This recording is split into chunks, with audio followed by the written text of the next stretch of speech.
Indiana, a state in the Midwest, played an important role in supporting the Union during the American Civil War. Despite anti-war activity within the state, and southern Indiana's ancestral ties to the South, Indiana was a strong supporter of the Union. Indiana contributed approximately 210,000 Union soldiers, sailors, and Marines. Indiana's soldiers served in 308 military engagements during the war, the majority of them in the Western Theater, between the Mississippi River and the Appalachian Mountains. Indiana's war-related deaths reached 25,028. Its state government provided funds to purchase equipment, food, and supplies for troops in the field. Indiana, an agriculturally rich state containing the fifth highest population in the Union, was critical to the North's success due to its geographical location, large population, and agricultural production. Indiana residents, also known as Hoosiers, supplied the Union with manpower for the war effort.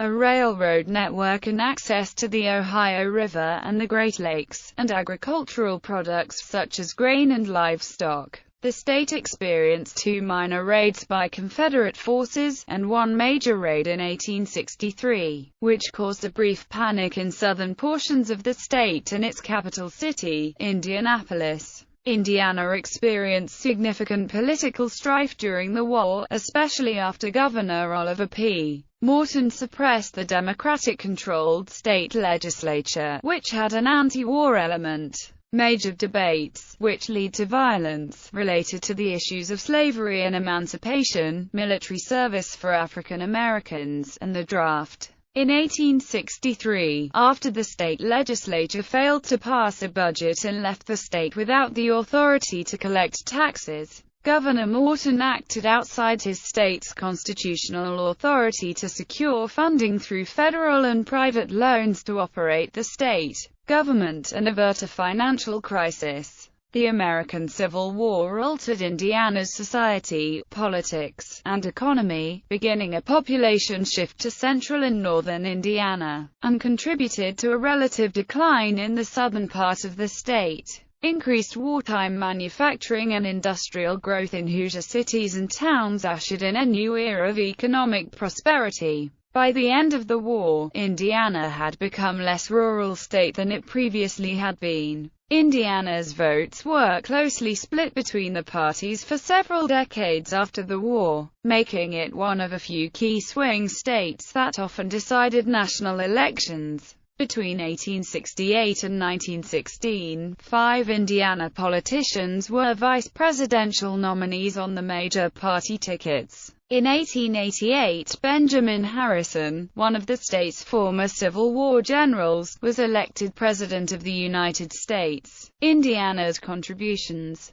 Indiana was the first of the country's western states to mobilize for the Civil War. When news reached Indiana of the attack on Fort Sumter, South Carolina, on April 12, 1861, many Indiana residents were surprised, but their response was immediate. On the following day, 2 mass meetings were held in Indianapolis, the state capital of Indiana, and the state's position was decided. Indiana would remain in the Union and would immediately contribute men to suppress the rebellion. On April 15, Indiana's governor, Oliver P. Morton, issued a call for volunteer soldiers to meet the state's quota set by President Abraham Lincoln. Indiana's geographical location in the Midwest, its large population, and its agricultural production made the state's wartime support critical to the Union's success. Indiana, with the 5th largest population of the states that remained in the Union, could supply much-needed manpower for the war effort.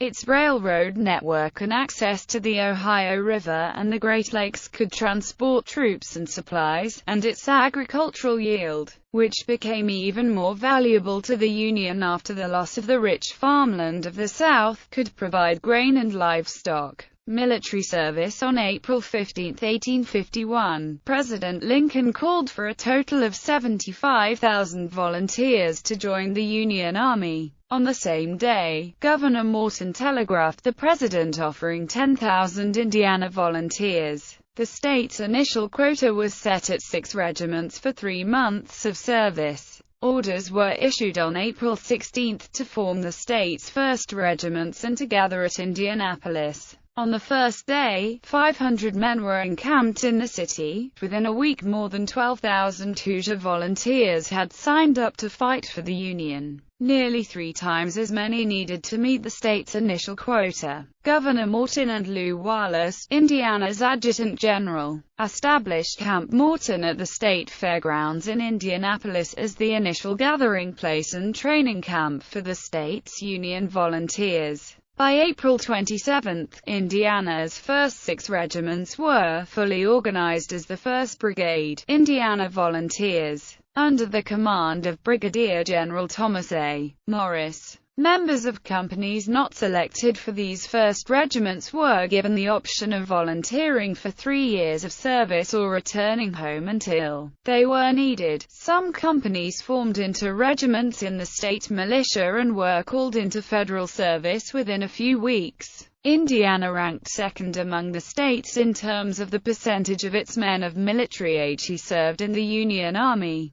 Indiana contributed 208,367 men, roughly 15% of the state's total population, to serve in the Union Army, and 2,130 to serve in the Navy. Most of Indiana's soldiers were volunteers. 11,718 were re-enlistments. Deserters numbered 10,846. Indiana's volunteers responded to requests for military service in the early months of the war. However, as the war progressed and the number of casualties increased, the state government had to resort to conscription to fill its quotas. Military conscription, which began in October 1862, was a divisive issue within the state. It was especially unpopular among Democrats, who viewed it as a threat to individual freedom and opposed legislation that allowed a man to purchase an exemption for $300 or pay another person to serve as his substitute.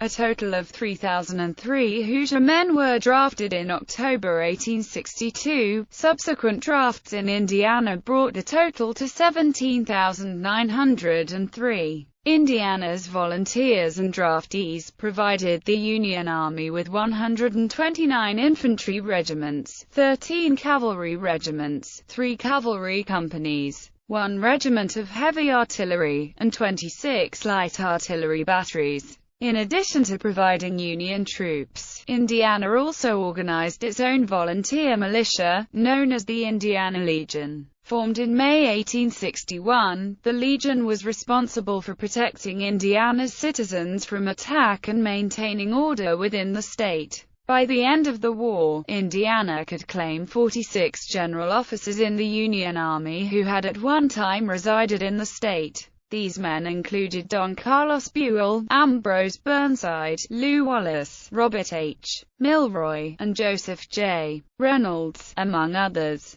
More than 35% of the Hoosiers who joined the Union Army became casualties. 24,416, roughly 12.6% of Indiana's soldiers who served, lost their lives in the conflict. An estimated 48,568 soldiers, double the number of Hoosiers killed in the war, were wounded. Indiana's war-related death toll eventually reached 25,028. Training and support. Slightly more than 60% of Indiana's regiments mustered into service and trained at Indianapolis. Other camps for Union soldiers were established elsewhere in the state, including Fort Wayne, Gosport, Jeffersonville, Kendallville, Lafayette, Richmond, South Bend, Terre Haute, Wabash, and in LaPorte County. Governor Morton was called the soldier's friend because of his efforts to equip, train, and care for Union soldiers in the field. Indiana's state government financed a large portion of the costs involved in preparing its regiments for war, including housing, feeding, and equipping them, before their assignment to the standing Union armies. To secure arms for Indiana's troops, the governor appointed purchasing agents to act on the state's behalf. Early in the war, for example, Robert Dale Owen purchased more than $891,000 in arms, clothing, blankets, and cavalry equipment for Indiana troops. The state government made additional purchases of arms and supplies exceeding $260,000. To provide ammunition, Morton established a state-owned arsenal at Indianapolis, served the Indiana Militia, Home Guard, and as a backup supply depot for the Union Army. The state arsenal operated until April 1864, employing 700 at its peak. Many of its employees were women. A federal arsenal was also established in Indianapolis, Indiana, 1863. The Indiana Sanitary Commission, created in 1862, and soldiers' aid societies throughout the state raised funds and gathered supplies for troops in the field. Hoosiers also provided other forms of support for soldiers and their families, including a soldier's home and a ladies' home, and orphans' home to help meet the needs of Indiana's soldiers and their families as they passed through Indianapolis. During the war, some women took on the added responsibility of running family farms and businesses. In January 1863, Governor Morton and the Indiana Sanitary Commission began recruiting women to work as nurses in military hospitals and on ships. Wounded soldiers were cared for at Indiana facilities in Clark County, Jefferson County, Knox County, Marion County, Warwick County, and Vanderbilt County. Jefferson General Hospital at Port Fulton, Indiana, now a part of present-day Jeffersonville, was briefly the third largest hospital in the United States. Between 1864, when Jefferson General opened, and 1866, when it closed, the hospital treated 16,120 patients. Prison camps. Indianapolis was the site of Camp Morton, one of the Union's largest prisons for captured Confederate soldiers.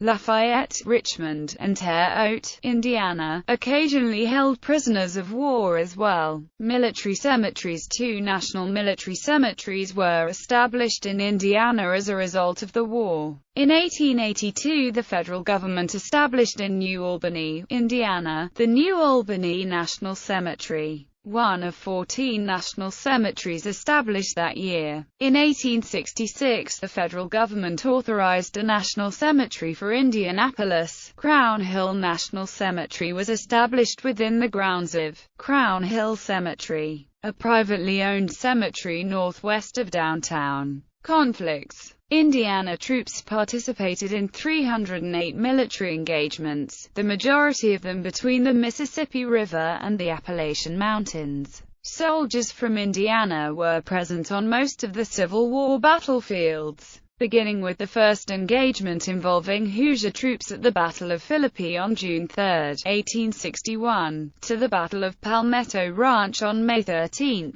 1865. Nearly all the fighting was outside of the state's boundaries. Only one significant conflict, known as Morgan's Raid, occurred on Indiana soil during the war. The raid, which caused a brief panic in Indianapolis and southern Indiana, was preceded by 2 minor incursions into Indiana. Raids. On July 18, 1862, during the Newborough Raid, Confederate officer Adam Johnson briefly captured Newborough, Indiana, after convincing the town's Union garrison that he had cannon on the surrounding hills. The raid convinced the federal government of the need to supply Indiana with a permanent force of regular Union Army soldiers to counter future raids. On June 17, 1863, in preparation for a planned cavalry offensive by Confederate troops under the command of John Hunt Morgan, one of his officers, Captain Thomas Hines, and approximately 80 men crossed the Ohio River to search for horses and support from Hoosiers in southern Indiana. During the minor incursion, which became known as Hines' Raid, local citizens and members of Indiana's Home Guard pursued the Confederates and succeeded capturing most of them without a fight. Hines and a few of his men escaped across the river into Kentucky. Morgan's Raid, the Confederate Army's major incursion into Indiana, occurred a month after Hines' Raid.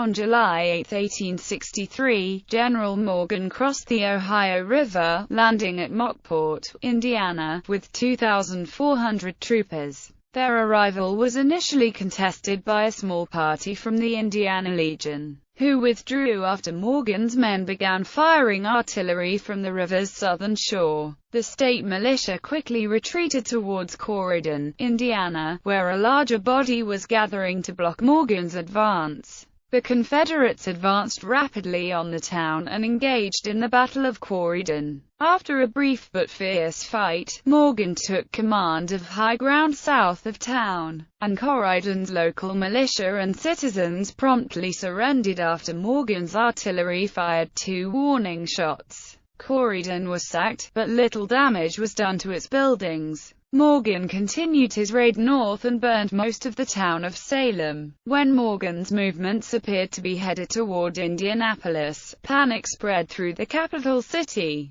Governor Morton had called up the state militia as soon as Morgan's intention to cross into the state was known, and more than 60,000 men of all ages volunteered to protect Indiana against Morgan's men. Morgan considered attacking Camp Morton, the prisoner of war camp in Indianapolis, to free more than 5,000 Confederate prisoners of war imprisoned there, but decided against it. Instead, his raiders turned abruptly east and began moving towards Ohio, with Indiana's militia in pursuit. Morgan's men continued to raid and pillage their way toward the Indiana-Ohio border, crossing into Ohio on July 13. By the time Morgan left Indiana, his raid had become a desperate attempt to escape to the south. He was captured on July 26 in Ohio. Indiana regiments. Many of Indiana's regiments served with distinction in the war. The 19th Indiana Volunteer Infantry Regiment, 20th Indiana Infantry Regiment, and 27th Indiana Infantry Regiment suffered the highest casualties of the state's infantry regiments as a percentage of the regiment's total enrollment. Indiana's first 6 regiments organized during the Civil War were the 6th, 7th, 8th, 9th, 10th, and 11th Indiana Infantry Regiments. The men in these regiments volunteered for 3 months of service at the start of the war, but their brief terms proved inadequate. Most of these soldiers re-enlisted for 3 additional years of service. By the end of 1861, 47 Indiana regiments had mustered into service. Most of the men enlisted for terms of 3 years.